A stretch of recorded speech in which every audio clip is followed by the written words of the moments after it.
টোটো ইউনিয়নের পক্ষ থেকে বলছি যে আমাদের লাটাগুড়িতে শতাধিক মতলব হাজার খানিক অথবা 2000-এর মতন টোটো আছে, কিন্তু আজকে আমরা দেখুন এখানে কয়েকজন টোটোওয়ালা খালি সিট আছি। তো এই জিনিসটাকে আমাদেরকে নিয়ন্ত্রণ করার জন্য প্রশাসন গ্রাম পঞ্চায়েত অফিসের সাথেও কথা বলতে হবে, অথবা আমাদের ট্রাফিক অফিসার ফারুক স্যারের সাথেও কথা বলতে হবে।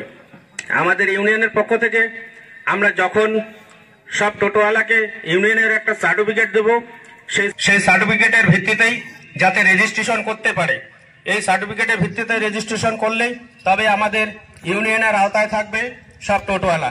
এই সব যদি সবাই ইচ্ছুক থাকেন, এই প্রক্রিয়াটা আমরা প্রশাসনের কাছে আবেদন জানাবো। সবাই ইচ্ছুক আছেন তো? সবাই যদি ইচ্ছুক থাকেন, এইভাবেই আমরা প্রশাসনের দরজায় যাব।